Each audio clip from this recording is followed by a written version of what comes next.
Okay, so welcome everyone. It's 11:15, and as I said, I'm really happy that you're all here. And this is going to be about how to include students in the SLO process. And I'm going to share my ideas a little bit and kind of what I do. Let me make sure I add everyone here. But I also really want to hear from all of you. So before I get started, I'm curious to see if anyone is already including students in the SLO process, or what practices you've seen or questions you might have. We have a few more.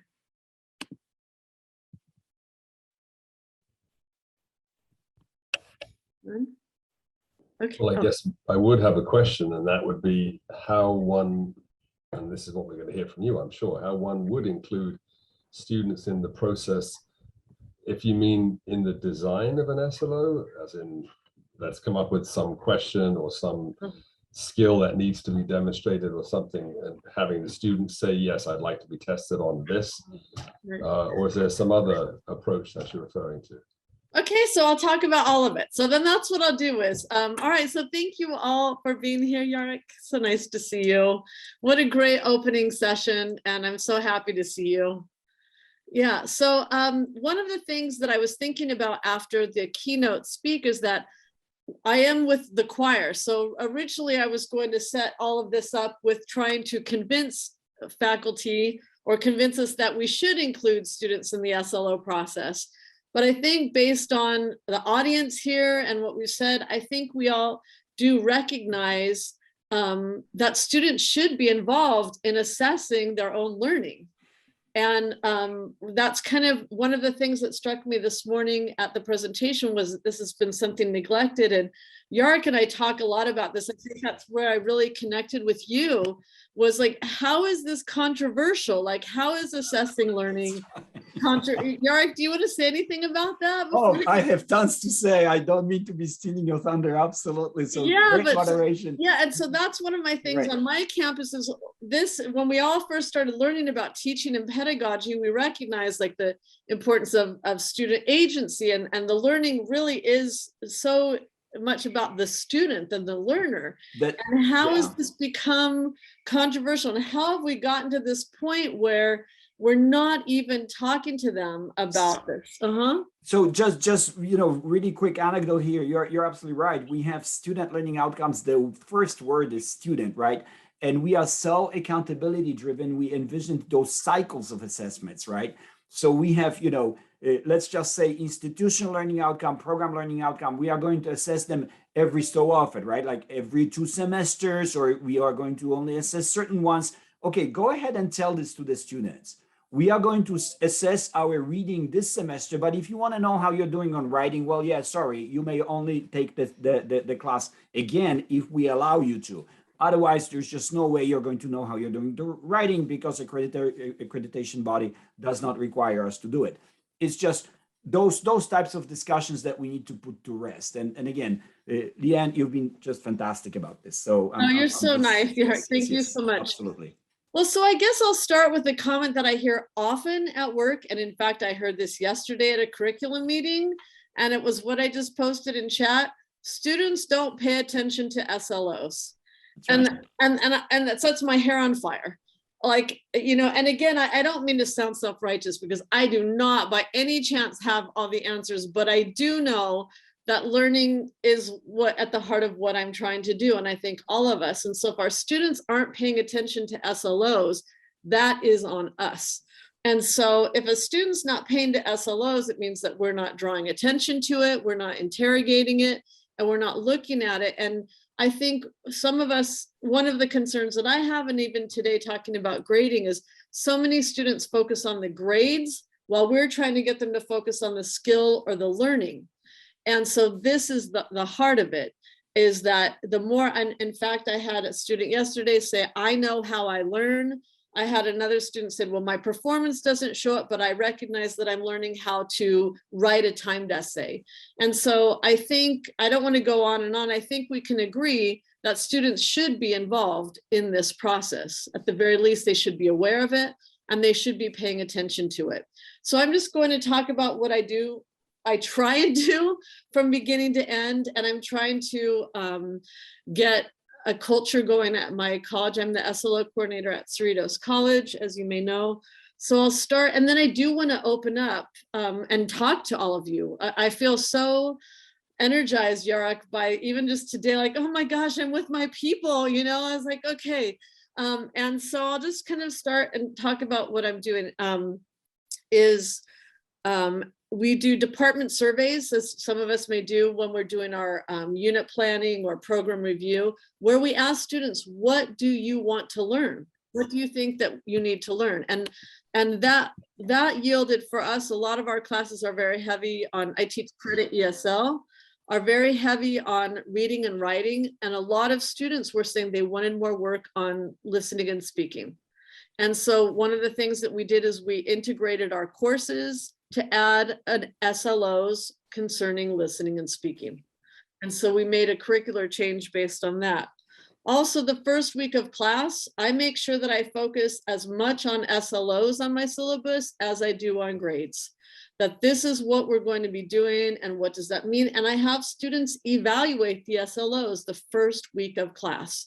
Is this what you expected to learn in this class? If not, maybe there's another class with other SLOs that you would want to look at. What does this SLO mean? And again, in the writing of the SLOs, I believe that they should be written, our audience is our students.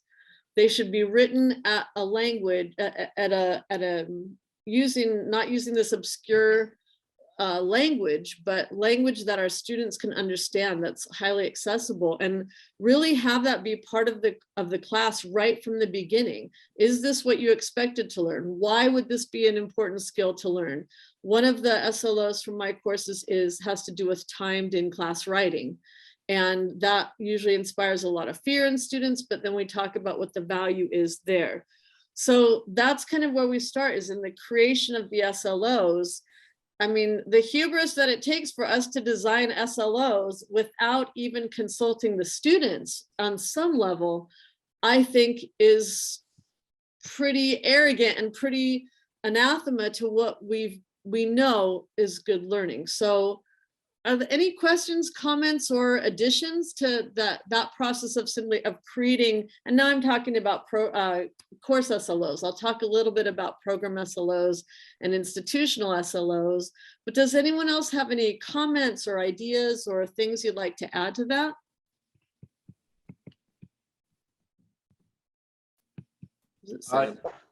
Steve is here. He always has something to say, so don't worry, you're not going to run out of topics. Okay. He's there. Should I go? Yeah. Oh, sorry. I didn't Okay. put your hand up. Yeah. So it's related, I promise. So one of the things that I really like to do at the beginning of a critical thinking class, let's say, or if I'm teaching critical thinking, reading and writing, I have the students sort of lead themselves through what they're going to be discussing and learning about that semester. We have, in other words, I know that I have to teach them certain skills, but I allow the students to actually have a conversation about, well, what topics do we want to discuss this semester? How do we want to engage? How do we want to manifest the SLOs, basically? And I give the students a lot of autonomy in directing where we go as a class. One of the things that I do in my English Writing 300 class, which is not critical thinking, reading and writing, it's just 1A. One of the things we do is create a running, oh gosh, what is it called when you synopsis articles and create a list? Like annotated bibliography? Thank you. Okay. I start the annotated bibliography for them at the beginning of the semester, but then I let them choose the direction of where we go. And every week the students will, I assign a student to bring something to the table that is on the subject, but they can direct the conversation in any way they want to by bringing something new to the annotated bibliography that we discussed. It's sort of like an organically grown class. And I find that those kinds of experiences are incredibly well received and have very lasting impressions on my students. They enjoy it. So I like the idea of trying to include students in their own teaching and learning.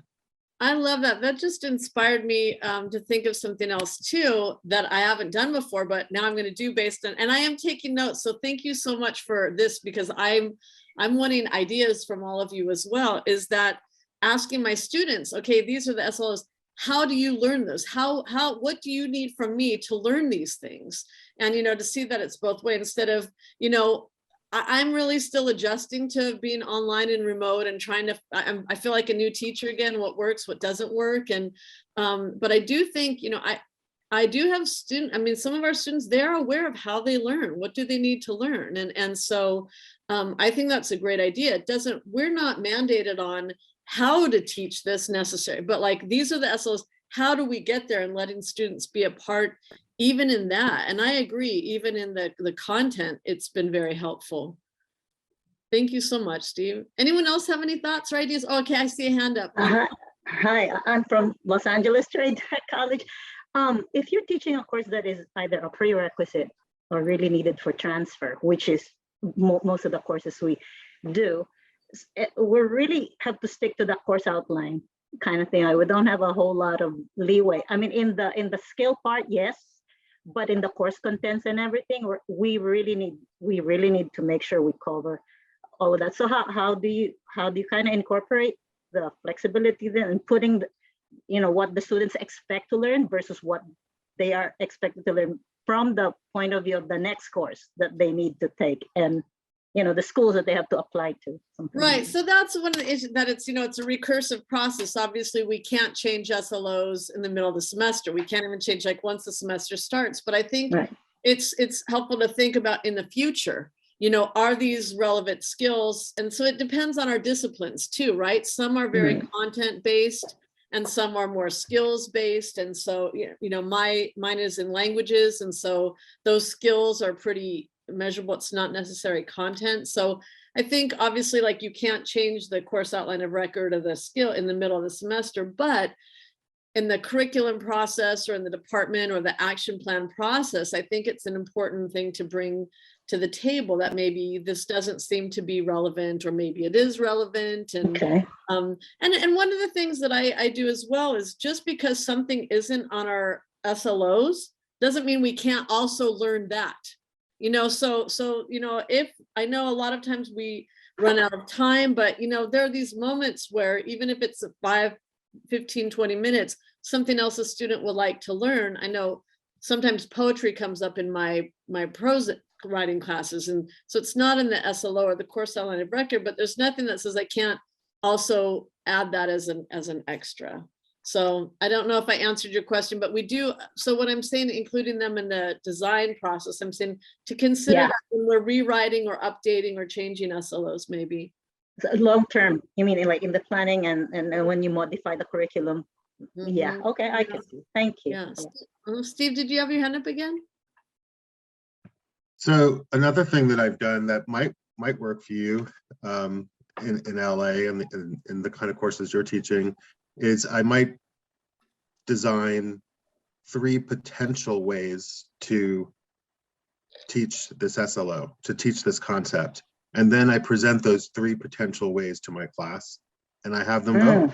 And I say, hey, which one would you like to do in order to get to the end, right? Wow, so that's new. So that maybe I don't know what subject are you teaching? Biology. Biology. See, course content and skill. Right. I don't know if there's a way to do something like this, but if you can create several different channels, let's say, to the same end goal, and then provide them with some sort of choice, which channel are they going to take to the end? That too gives students a lot of empowerment, right? If they buy into their own method, let's say, of getting to the end goal, then they'll be more attentive and responsive and all that other stuff. So that's something I've tried in the past, but I understand that it doesn't work for every discipline. Think about it then, discuss with my group. Thanks. Sure. Well, that leads me to another point, a way to involve students in the SLO processes, and that is self-evaluation and self-judgment. But at the same time, they're not judging me. I mean, they're not judging themselves. They're judging their circumstances, the environment, and me. So it's also reflective. And the same way, I give students 3 choices. So they can either take a test or a quiz, they could do a presentation, or they can submit a portfolio, and they just need to provide evidence in those ways. So how to, and I found that students are very aware of what they've learned well and what they haven't. And especially in the areas where they are maybe emerging or, satisfactory, what prevented them from learning. So sometimes it really is just more time, or sometimes it is a resource. I'm very lucky at Strutos. I work with student services. And so, sometimes there is, we provide housing on our campus for students who experience homelessness.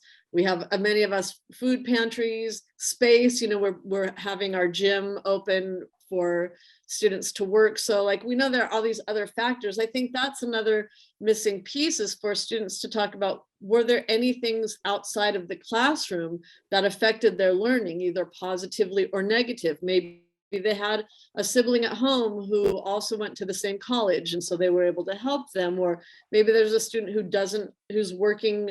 Many of our students are working. So that piece as well, that it's not just, here's my learning, but looking at what were some of the factors that affected the learning.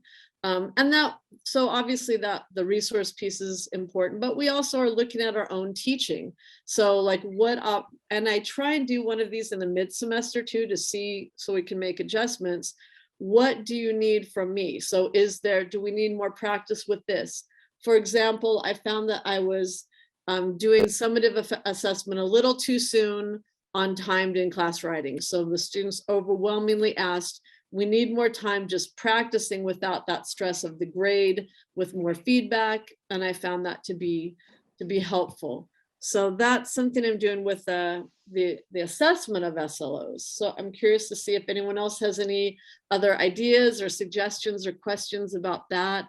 Like I said, I'm really turning to you for inspiration a little bit, or maybe to ask, all right, I guess I'll change this a little bit too. Some of my colleagues are very honest when they say to me, when they put the SLO data in, they're just kind of spitballing. They're not really assessing SLO. They're just kind of connecting it to grades. And I'm just curious to see how SLOs are assessed on your campus, or what are you seeing, or what questions do you have?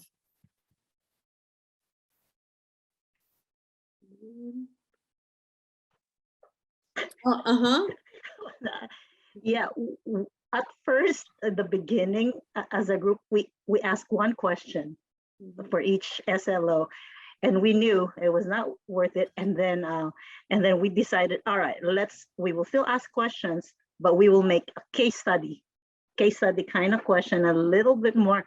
But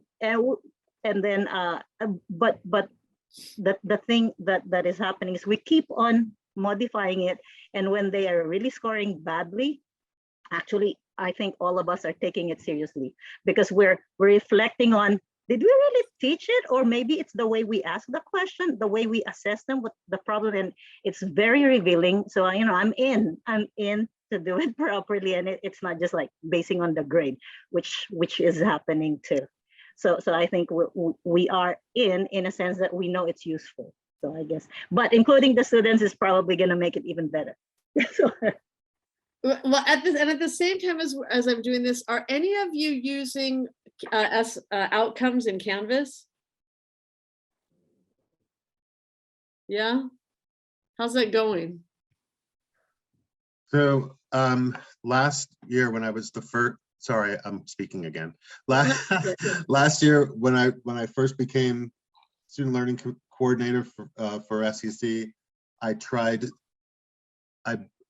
showed faculty, faculty senate. I've made a few presentations around how we could implement SLOs and assess SLOs through Canvas by attaching SLOs directly to whether it be assignments or discussion boards, or and then having that information spit out into a report for us. I thought this would be a real game changer. I thought this would be a real, I thought that this would really light a fire. Change minds would be a revolution. Yep. Yeah, I thought it would be a revolution on my campus. Like, yes, we're really going to do this. We're going to be able to, we're going to attach all these SLOs and have reports generated for us. We're not even going to have to worry about the reports in the end. I don't know. It didn't take work. off. Okay. The faculty don't want to do it. So I know faculty don't want to do it. Yeah. So, all right, let's talk about, so I know I'm kind of, winding around here, but I had the same experience. I was very excited. I thought, okay, grades are on Canvas. We'll embed it right there and everyone's going to get on board, and that still didn't do the trick. I like it because it's kind of easy to see, but I do think this inclusion of students in this process, I'm hopeful. I do think that's the one where I do see faculty, light up a little bit. I think there's on my campus, at least, and I've read, I think a lot of us have read the reports. I think there is a lot of, animosity or not even apprehension, but disdain for the SLO process because it's so seen as something imposed by accreditation bodies and not seen as meaningful, just seen as more work. I hear a lot too. It's just adding to the workload. And I'll be honest, one of the reasons I was so inspired this morning is I don't like grades. I don't like grading. In my discipline in language instruction, I know people who have gotten A's in languages who can't use the language. And I know people who can use the language and have the skills who didn't. And so I am really, and I just miss those conversations that I had in grad school about learning and all of this stuff too. So I think that's another reason to include students in the process, is that regardless of what differences I have with my colleagues on campus, we all are united in really being student-centered and wanting to focus in on the students. And so I found that that's been a little helpful, much more helpful than using outcomes on Canvas. Steve, you have your hand up again? I mean, and I don't mean to sound like, again, I'm welcome. I wanted a dialogue with you all.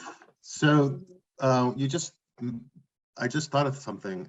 Is it possible to give students access to the SLOs through Canvas? Like the way that I imagined it, I made the SLOs available to faculty so that the faculty can attach them to their assignments and blah, blah, blah, blah, right? What if we made the SLOs available to students through Canvas, and then the students could actually, one of the assignments can be, okay, where are you going to learn this SLO in this course and how are you going to learn it? Imagine if we did it that way, is that possible? Can we? It is possible. It is possible. So they should be able to see on outcomes. Students should have a student view of outcomes. Right. And so, yeah, there is a way that we could do that. That would be really interesting, actually. Yeah, it would be good. Another thing that I do, and I know, someone else. Oh, Brad, hi, welcome. Good morning. I'm Brad Berger. I teach math at Copper Mountain College out near Joshua Tree, and I'm a SLO coordinator at our school. And I'm listening in here, and it's just really, really interesting.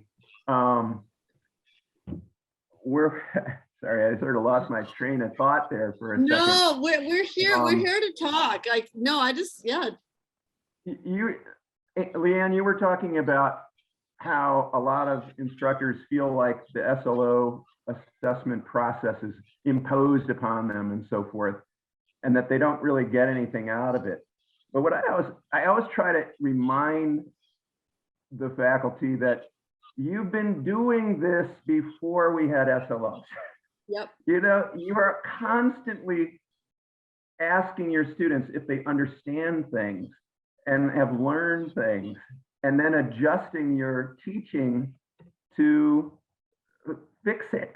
The SLO assessment process is just a formalization of that whole thing. And it's funny. I mean, I look at the reports. There's a lot of politics at our school about, you know, who gets to critique others' work and things, especially faculty. They're very sensitive about, you know, how they're doing their job and so forth. But I look at those SLO reports and I see a vast, you know, range of like quality in my own mind. And I try to let people know that, no, you can't just say, you know, 20% got A's and 30% got B's, and that means that people are meeting the SLOs. That's a pretty bad case, but most people are doing something better than that.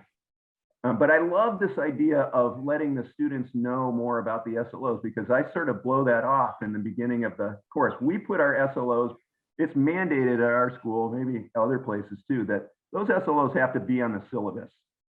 And so students know what they are, but I haven't really focused on them. And that's why I came to this session. I wanted to get some ideas. And now I'm starting to think, gosh, I should really make a point of saying what they are, so people start to get that language in their head.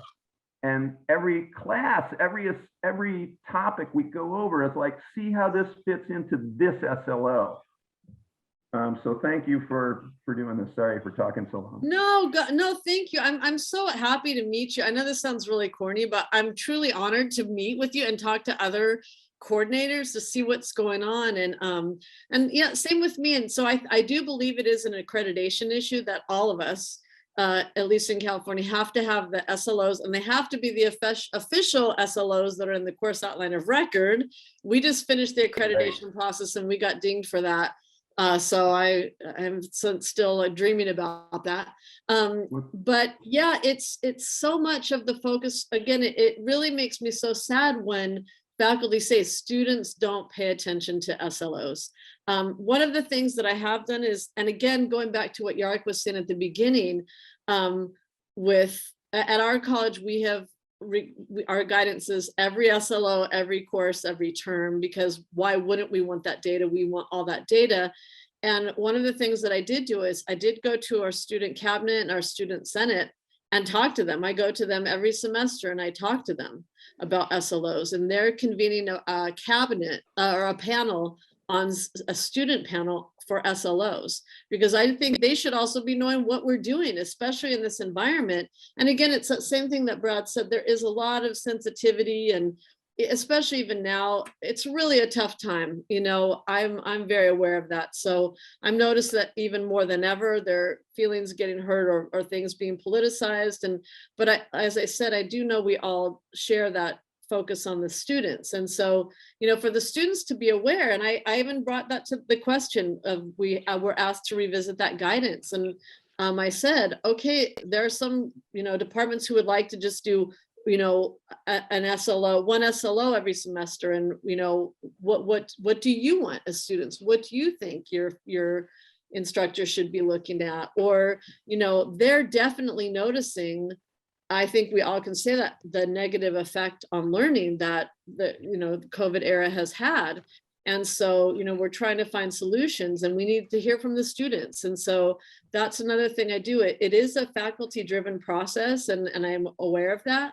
But we do have a student representative on our SLO committee who does have voting privileges, and he goes back and he reports. And that dialogue about, again, what is happening to learning, because I do think that a lot of our students, they do want to get something out of this too. And I think a lot of us even know, remembering as students, like I look at my transcript and there are classes I got a grade in, I don't even remember what I learned in that class. And there are other classes that we really do. I think that students are very aware of when they're learning and when they're not learning. So any other questions or comments about that? About including students or even checking? I mean, I do think that sometimes I have one colleague who thinks like, why are you going to the students? You're trying to, like, you know, you're turning on. I'm like, no, like they should be included here, you know, and you know, I'm just curious for any feedback about that. No? Okay. So that's at the course SLO level in terms of like creating SLOs and interrogating. But I think, you know, at the very least, to draw the attention to the students of our SLOs, not just to follow the letter of the accreditation, but the spirit of it. And that is that students should know what we're also promising them in a class. Enrique. Yes, quick question. Does when you at the course level, Mhm. so does your syllabus, do you include the objectives and the SLOs into your syllabus? The And course. then, Mhm. and then if so, then do you, when you go over your syllabus, do you let the students know this is your SLOs, this is your objectives, and this is your outcomes? This is what you're going to be learning? So not the course objectives. Course objectives are a little different, right? And those don't have to be on the syllabi. But the SLOs do have to be, so the student learning outcomes do have to be, so yes. Yeah, So- but not the outcomes. Uh-huh. But I guess the issue that you know, that, for example, some of the faculty, just in general, not just in, I'd say the college, just overall in general, it's I asked the question, you know, what is the role of the faculty? What is the role of the faculty? And then have them answer. And most of them will say, oh, to teach. Well, that's assumed. If I say, what's the purpose of the car? Oh, to drive. Well, you know that you're going to drive the car no matter what. Well, it's to get to point A to point B, right? Mm-hmm. So the role of the faculty is to make sure that ensuring that learning is happening. Yes. Yes. You know, and it's teachers versus learning, and faculty, we get caught up so much as, oh, this is so hard doing the SLOs, doing the assessments, and I said, wait a minute, we do that on a daily basis. Right now, if I asked you, how are you doing? What am I doing to you? How are you doing? How many took the bus today? Mhm. How many have you had a lunch today? You're already assessing Mhm. without even knowing. You do it. We do it so much, but we don't put it on paper. Mhm. We do not put it on paper. We do. Okay. So you know, we're taking exam number 1. How many of you prepare to raise your hand to, you know, to take exam number 1 for next? We have it next week, and raise your hand. 10 people 10 students raise their hand. So now you know 10 students. Then reach out to those students. Okay, you know what, 10? What's going on, Johnny? Mary, what's going on? And then you start, you know, factoring those equations. But at the student level, it's you know, we have a student. We had, actually, before the COVID, we had a student in our outcomes and assessment committee. It was very helpful. He told us straight out what, you know, I don't like this, I don't like that. And you know, the outcomes and assessment committee members took that, you know, really, I mean, there's wow, we had to have a student in an outcomes and assessment committee was really helpful, because it took us away from our own little bubble. Yes. And we heard their perspective. Yep. And that student rotated every year. They rotated it. Mhm. It's just that when the COVID hit, it's, Yeah. you know, yeah. I think it's critical. And I think what you said is just really insightful, is that, so, and I did this, just, I focused a lot on my teaching, okay, this lesson, what I'm going to do, but that is not all that we're doing, is that we need to ensure and facilitate learning. And there are other factors there too. And like, we know, and that includes the student and what's going on with the student. And you're right, Enrique, we do this all the time. One of my faculty members who I admire so much, he is the most resistant to this, but I'm like, you do this already, like, this is what you're doing, you know, it's just, we need to put it here, you know. I think that's the issue, you know, but to assess, yeah. And I think, like you said, we do this often. If we do like a quiz and we see that most of the students didn't do well on it, or they missed a certain question, we go back and we realize, okay, what's going on here. Another thing that we've looked at is that students in the self-assessment, they're like, we don't know how to assess this. How do we know that we learned? For us, one of the things was that they're engaging critically with a text. So Steve, that's probably similar to what you were doing. They're saying like, how do we assess that? So then together we kind of came up with a rubric, but it really should, I do think we're moving away from, we talk about student-centered learning, then we have to be having these overt discussions about learning and what are the target things that we're learning in this class. But again, going back to that comment that I hear so often, students don't pay attention to SLOs. That makes me sad. And it's like, and also like, what is going on here? Any other comments so far? Anything? Enrique, is your hand up again? Yes, I'm sorry. Okay. No, don't be sorry. I I'm think so happy to I talk think to you it's all. Mhm, yeah, I think it's the misunderstanding is when we say SLOs. It's why don't we say skills? This is the skills or competencies that you will be learning in this course as a as a result of my teaching objectives. mhm, You mentioned objectives, and then you have your outcomes, right? Your SLOs. mhm. But we need to also train in ourselves and change our mind how we think. Imagine if I go to an employer and I said, what SLOs do my students need to work for you? Yeah, And it's skills. I come again? But if Yep. I say, what competencies or what skills do my Mhm, students need to work for your company? Oh, got it. Oh, personal skills, communication skills. I can go on and on and on.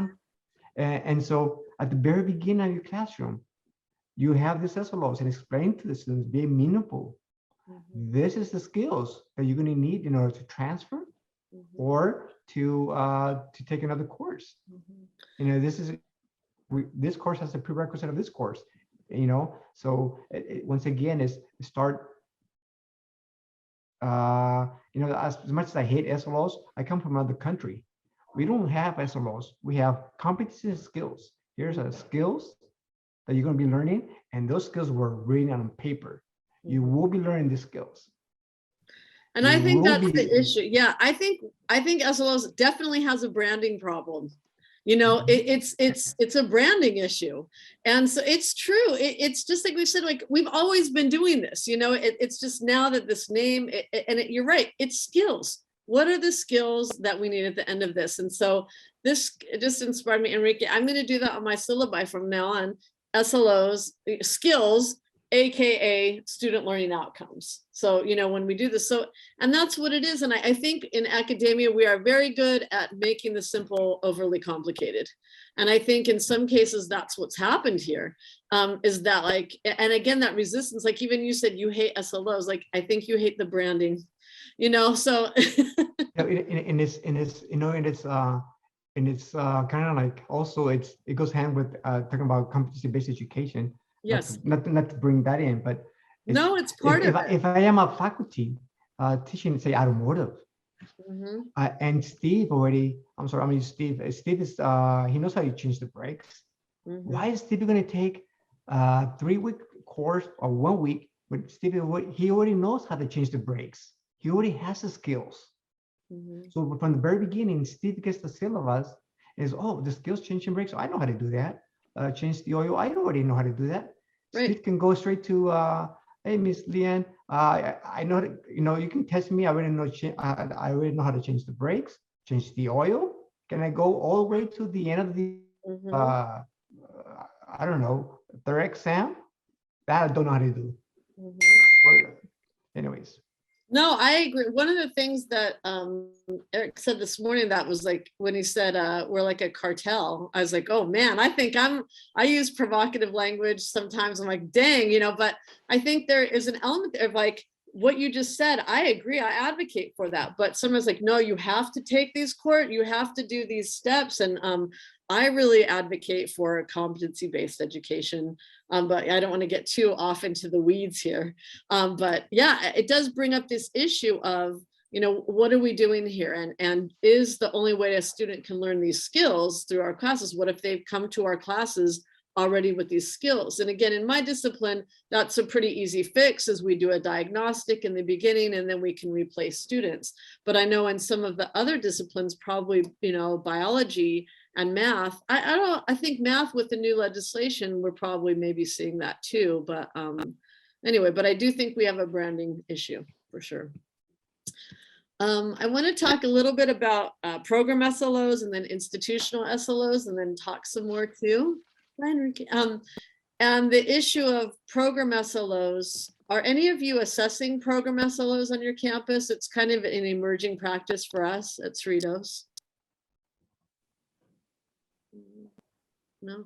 All right, so what we're advocating for is, again, a choice that's shown either through a project, a final project, or through a portfolio of student work. And so again, looking at that, but that's been, again, something else that's kind of been neglected on my campus is, you know, what are the skills that students are going to be coming out of that? And it's one of the pillars of our guided pathways. So I feel very, very lucky is that I have a lot of support and interest among departments and programs with the new certificates, that they're really looking at that. But the question again has come up, well, how do we assess them other than being mapped to ProLOs? We record our data in Illumin. For those of you who are also in Illumin, you know that the challenges with that, but they do map quite nicely. But we're also adding that additional layer of a final project, and then a student will present that project or a final portfolio, again, to see that there's a meaning to it, that it's not just this paper, you know, chase looking for that certificate, but that they're real measurable, or at least skills that can be articulated and shared and shown. And then right now, one of the things that my question I have also too is, we don't really do much with assessing or looking at institutional SLOs right now, except for mapping them through course SLOs, program SLOs to institutional SLOs. And I'm also looking for some ideas for the ISLO level. Oh, Brad, okay. You got my brain going here about program learning outcomes and assessing them. And we do that, and we do it in different ways.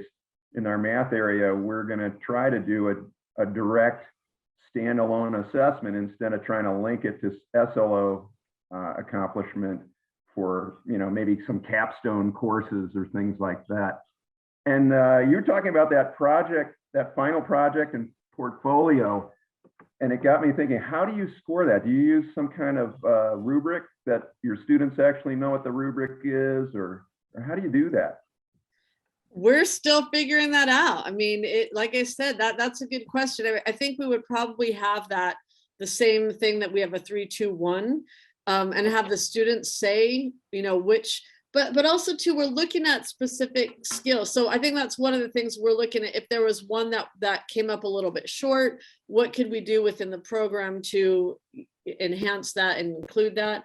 But right now, we're just talking about having students assess what they think they got on these, because they're still going to pass. This doesn't affect their grade or finishing the program. It's just looking at the learning and that piece. And so right now we're just thinking about having students in their presentation of the project assess the various SLOs and talk about them, and maybe, you know, how they were able to meet that, or how they were able, what they struggled with, and the same thing with the presentation.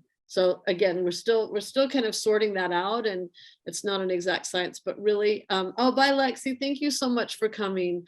Of again, just kind of measuring on that, and really mostly what we're looking for at the program level is, what can we do in our programs to enhance learning? You know, what did we do right? What did we not do right? And to kind of make those adjustments that way. So I think at the program level, we're really looking at that for program adjustments and program, what to do within that. But believe it or not, there's, oh, and then Stephen has, there's tension about that. Even like there's one faction says we don't want to do portfolios, and I'm like, oh my gosh, Steve, you had a comment or a question? So one of the things that I've begun thinking about that I'd really like to do is, if I can get my mentorship pods off the ground across disciplines, then turning that into some sort of college-wide competition, where at the end of the academic year, let's say, each discipline would put forward a department or a division project that almost like a science fair, right? But make it, open it up to all the disciplines to compete against one another, and make it more of an institutional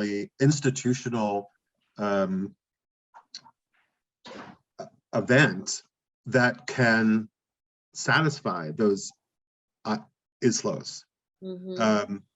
That's where my mind is going right now. You know, like I've been trying to figure this out for a while, but I'd like to see some sort of competition built into it so that there's buy-in and excitement. And I don't think the competition necessarily has to be turned into a negative. I think that we can take the competition and make it a part of the excitement of learning, right? If it's done right.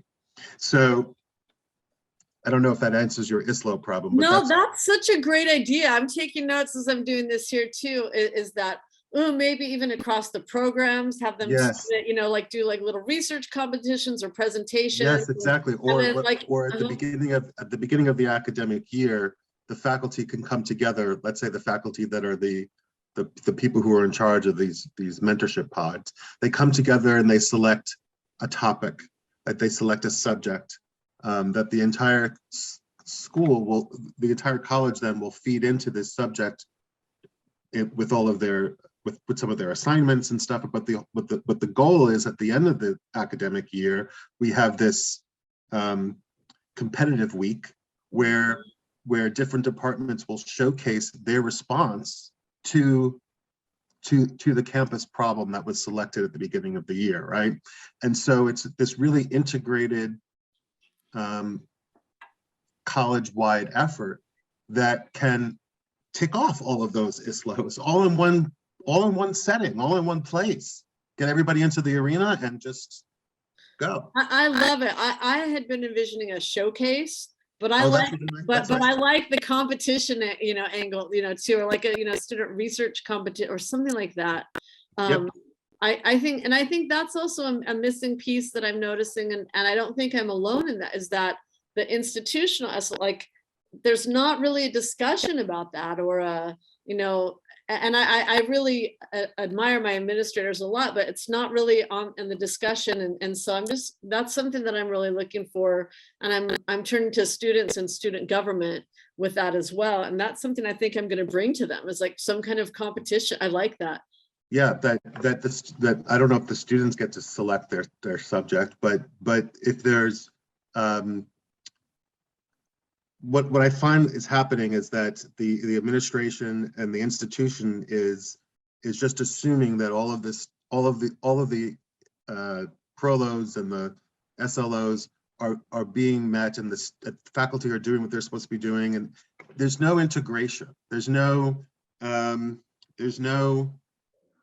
coordination of all of this stuff in a way that is more meaningful than just the immediacy of the classroom. So if we can spill this out, if we can spill all of this activity and energy into this college-wide competition that takes place every year, let's say, or every 2 years, because maybe we build it into the community college cycle, maybe every 4 years, I don't know. But if it's every, you know, if it's annual or every 2 years, then we kind of we supercharge our students to plug in to something like that. I think it can go far.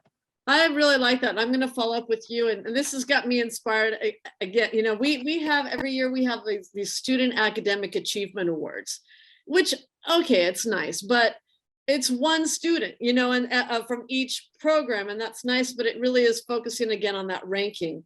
And I would love to have something similar for a learning awards, you know, so and have it that way too, and maybe be like courses, or, you know, programs, or even like groups of students, like, you know, student clubs or something like that. But, you know, one of the things that I think one of the reasons I'm just so inspired by today is being around other colleagues who are really interested in learning. I'm so, you know, this last 2 years have kind of broken our hearts in a lot of ways. And I really miss being in the classroom. And but it's also really made me go back to the heart of this all, and that is about student learning. Is like the thing that's hurting me the most is I'm seeing that my students aren't learning the same way at the same level, that, and so just trying to find that, that's been one of the things. So it's made me realize like that's the most motivating thing. All right, so here's the quick. When students are asked to self-assess the SLOs, when is the best time to do this during the semester? I don't know if there's a best time, but I do it once in the middle of the semester. Oh, sorry, at the middle, so that I can adjust any teaching that I need to do. That if there's any teaching I need to do, or if there are any resources. That's one of the things that I found about that mid-semester assessment of some of them, is that a lot of times it's resources that students don't have updated technology, or they don't have time, or something like that, or, I realize I need more practice. So, I don't want to wait till the end of the semester, because then sometimes it's kind of late, but I don't record that. So I do like an informal assessment midway through to see if there are adjustments I can make that semester. But it is the student learning outcomes, what we want them to know at the very end of the class. So going back to the example I gave of in-class timed writing, I used to grade that really, really early on, and now I don't grade it until the end of the semester, because I found that students need that time to practice first, and that does take a long time. So I don't assess that SLO until the very end of the semester. But I do know disciplines vary. So in accounting, their SLOs all correspond to a chapter in the book. And so once a student finishes that chapter and does that test, it's assessed. And so, I think it depends, but theoretically, it's supposed to be at the end of the semester. At the end of the semester, the student can do this. And if we assess it too soon, I worry, like, learning takes time. So I always say it should be at the end of when we're like really documenting it. But I don't know if anyone else has any other comments or insight. It really depends on our disciplines too, so much of this, but it's outcome at the end of the semester. So I also advocate too, if a student doesn't do it, that they should be able to redo an assignment till the end of the semester. But that's been that's been a change of practice for me just in the last few years. So I don't know. Any other comments about this? I just want to finish here, and then I'd love to talk to you all a little bit more. That again, that comment that students don't pay attention to SLOs is sad. And I do hear my colleagues say this a lot on campus, and that's on us. If they're not paying attention to it, it's because we're not prioritizing it, that we are prioritizing the grades and we are prioritizing the assignments, which of course that is part of our job. But I so much want my students to focus on the learning and the skills rather than the grade. They're so focused on the grade. And so if I'm focusing on that and I'm directing their attention to that and letting them have multiple opportunities to practice and learn that skill before I assess them on it and grade them on it, I think it does enhance the learning. Oh, Tamina, welcome. You have a question? Yeah, just a quick comment. This is regarding when would you assess. This is the first time last semester I did assessment. I built in through Canvas. So there were 8 discussion forums and I picked up 3 to assess. So not at the very beginning. So maybe the discussion forum number 3, I thought that's a good place to start, and maybe discussion forum number 6 and discussion forum number 8. So it really varies. But you do, when you, what I learned is when I was building the assessment through discussion forum, you really have to improve and look carefully your rubrics. What are you trying to relate? How do you want to relate? And how do you want to explain what is a mastery and whatnot? So that's something I learned. And because I did it for the first time last semester, this semester, before I go into and deploy my online courses, I'm looking at the discussion forums again, just in case I may have missed something or I need to improve certain parts of the rubric. So I just wanted to share that. And sorry, I have a head cold, so. Oh, no, I hope you're okay. All right, thank you. No, I really appreciate that. And I think that brings up that issue that, ideally multiple assessments, and so, and also then to look at, are there certain modalities that students can demonstrate their learning better than others? And so I really appreciate that. Also, you bring up a good point, is that some SLOs might be skills, building on each other. So obviously you would want to assess one before the other. So, I mean, as always, it depends. And, I'm still, I'll say, I'm still figuring out every semester, and so that's one of the things that I've realized is I really need student voices. I really need student feedback. And for those of us who've been teaching for a long time, students' needs have changed. They change over time. We're in a different era now too. So I think the idea of like this SLO process is faculty driven, and it is, accreditation mandated, but ultimately it is about the students and their learning. And the more that we can hear from them and have their input and have them engaged in the process, I think the better. Yeah, one other comment, Leanne, I used to be one of those instructors who would have 2 sets of quizzes, okay, before and after. It just doesn't work, I teach economics. So I thought, you know what, you have to go in depth and you really have to take time to figure out what really works, what doesn't. Otherwise, it's just another quiz that students are taking. So for me, that's why I took time and went through discussion forum assessment and see whether it makes any difference. So I think those of us who are teaching different subjects, you have to figure out what works for you and what doesn't, and where do you want to improve? How do you want to improve? And I really like this idea when Steve mentioned, that how do you get students' feedback? So yes, I started doing e-portfolios for the last 3 semesters, totally something different, but it's amazing what's the output that I get to see. It's just amazing. There's so much time you can spend with your students, and there's so much you can know about your students. But when they created these e-portfolios, it's just mind-boggling what they come up with and how creative they are. So, we have to give them that latitude just to prove them, help them prove how good they are. It could be just something that is tied partly to my subject, but let's just take a look at the whole package. This is who they are. So it's not that, okay, they missed this quiz or discussion forum. Oh, you're not a good student. But they could be so good in so many other ways. So we have to give them that. I feel like, okay, have them come to a buffet. Let them prove how good they are. Not just, okay, they only like broccoli or they only like steak. Give them the opportunity so that they can prove how good they are in a whole package. So COVID has made me think totally differently what you were saying.